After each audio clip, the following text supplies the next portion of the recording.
Salut à tous, bienvenue sur la chaîne. Aujourd'hui, on va plonger dans l'histoire terrifiante de Michael Myers, le tueur masqué de la célèbre franchise Halloween. Une légende cinématographique, mais aussi un personnage qui cache des origines sombres et fascinantes. Tout commence en 1978 avec le film Halloween, réalisé par John Carpenter. Ce film, qui est maintenant un classique de l'horreur, raconte l'histoire d'un jeune garçon, Michael Myers, qui assassine sa sœur aînée lors de la nuit d'Halloween en 1963. Michael a alors seulement 6 ans.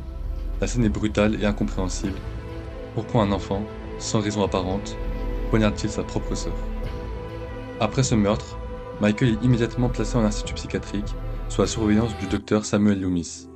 Pendant 15 ans, il reste totalement muet, sans aucune émotion apparente, une coquille vide, un regard glacé. Pour Loomis, Michael n'est pas un être humain, mais le mal incarné. Nous voilà en 1978, dans le film original. Michael s'échappe de l'hôpital psychiatrique de Smith Grove et retourne à Haddonfield, sa ville natale. Pourquoi Haddonfield? C'est là qu'il a tué pour la première fois. Michael semble irrémédiablement attiré par ce lieu, comme s'il y avait une force obscure qui le poussait à y revenir.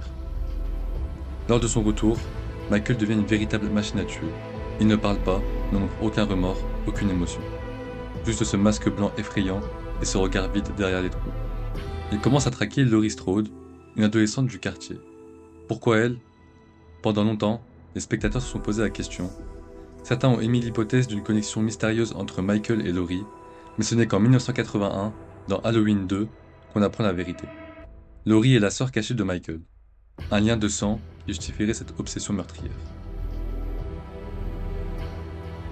Ce qui rend Michael Myers si terrifiant, c'est son absence totale de motif. Contrairement à d'autres tueurs de films d'horreur, comme Freddy Krueger ou Jason Voorhees, qui ont des raisons ou des origines surnaturelles justifiant leurs actes, Michael est tout simplement le mal incarné. John Carpenter a créé ce personnage en s'inspirant de véritables études de psychopathes qui semblaient totalement déconnectés de toute humanité.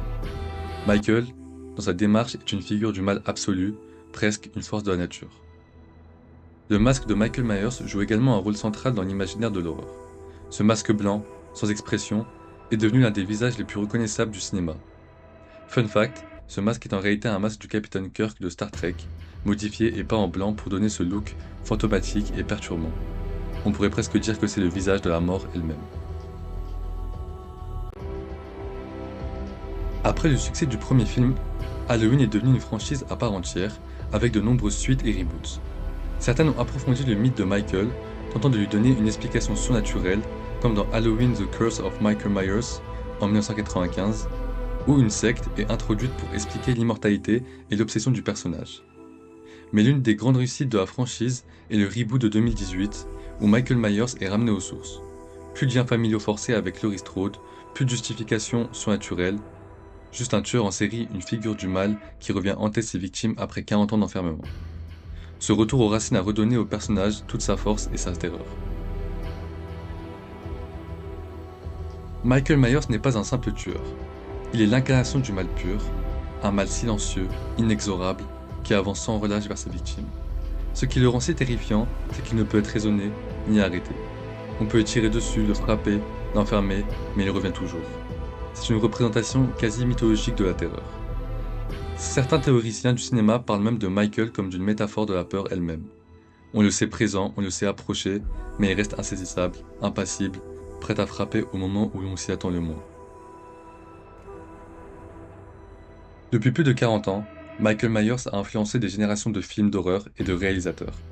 Sa silhouette massive, son masque inexpressif et son absence totale de dialogue ont redéfini les standards du tueur masqué au cinéma. C'est un personnage qui, par sa simplicité apparente, a su devenir un véritable mythe de l'horreur. Que ce soit à travers les différentes versions de Halloween ou les multiples interprétations du personnage, Michael Myers reste et restera cette figure implacable et terrifiante, prête à surgir à chaque nuit d'Halloween. Voilà, c'était l'histoire de Michael Myers, une légende de l'horreur qui a su traverser les décennies et continuer de hanter les esprits. Si cette vidéo vous a plu, n'oubliez pas de liker et de vous abonner pour plus d'histoires effrayantes, et dites-moi en commentaire quelle version de Michael Myers vous a le plus marqué.